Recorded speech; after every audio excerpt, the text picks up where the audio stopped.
સોમનાથ મંદિર કોરિડોરમાં વળતરની જાહેરાત કરવામાં આવી છે। મિલકતની જંત્રીના ભાવના 4 ગણું વળતર જાહેર કરવામાં આવ્યું। બાંધકામના ભાવનું 2 ગણું વળતર આપવામાં આવશે। 15 થી 20% વધુ વળતર માટે સરકારમાં દરખાસ્ત કરવામાં આવી। કોરિડોર માટે 25,000 ચોરસ મીટર જમીન સરકાર હસ્તગત થશે। કોરિડોર માટે 7 ફેઝમાં કામગીરી કરવામાં આવશે। પ્રભાસ પાટણની 384 મિલકતની સૂચિ તૈયાર કરવામાં આવી છે।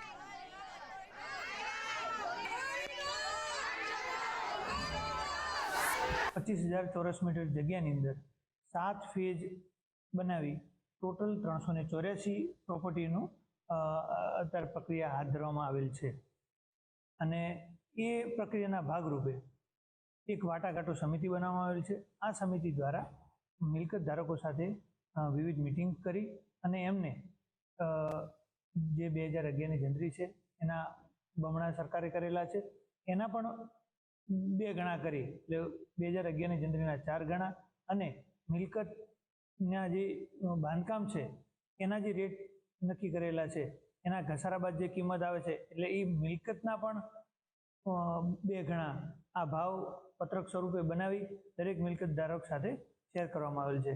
એમને ફાઇનલ કિંમત અમારી જે વહીવટી તંત્રની જે ટીમ છે એમને વ્યક્તિગત એકને પોતાની મિલકતની માલિકીને જે જમીન અને બાંધકામ બંનેની કુલ કિંમત કેટલી થાય એની પણ અમે વ્યક્તિગત એમને જાણ કરી। સોમનાથ મંદિર કોરિડોરને લઈને ગતિવિધિઓ તેજ થઈ છે। આમ તો છેલ્લા 6 મહિનાથી વહીવટીતંત્ર અને ટ્રસ્ટ વચ્ચે મેરેથોન બેઠકો યોજાતી હતી, પરંતુ છેલ્લા 2 માસથી તંત્ર દ્વારા જે આજુબાજુની જમીનો છે તેના અધિગ્રહણને લઈને ગતિવિધિ તેજ કરવામાં આવી છે। આપ દ્રશ્ય નિહાળી રહ્યા છો, આ સોમનાથ મંદિરની બાજુનો જે આ વિસ્તાર છે, આ જોઈ શકો છો, આ તમામ જે રહેણાંક વિસ્તાર છે અંદાજે 384 જેટલા મિલકત ધારકોની મિલકતો જે સરકાર છે તે અધિગ્રહણ કરવા માંગી રહી છે।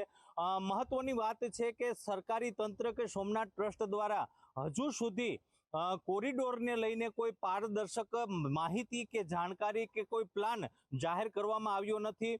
જે મિલકત ધારકો છે તેનો આક્ષેપ છે કે હજુ સુધી કોઈ નોટિસ કે લેખિત જાણ કરવામાં આવી નથી।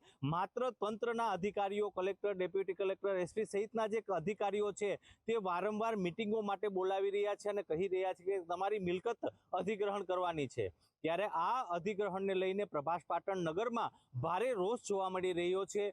લોકો એક જ સુરે કહી રહ્યા છે કે અમારે અમારા મકાનના ભોગે કોરિડોર જોતો નથી। ત્યારે આવનારા સમયમાં તંત્ર અને સરકાર કોરિડોર માટેની જે મિલકતો સંપાદન કરવાની છે તેમાં સમજાવટથી ઉકેલ લાવે છે કે બળ પ્રયોગ કરે છે તે તો આવનારો સમય જ બતાવશે, પરંતુ હાલ તો સોમનાથ કોરિડોરને લઈ પ્રભાસ પાટણ નગરના જે નગરજનો છે તેમાં ભારે ઉચવાટ જોવા મળી રહ્યો છે। રાકેશ આહિર, સંદેશ ન્યૂઝ, ગીર સોમનાથ।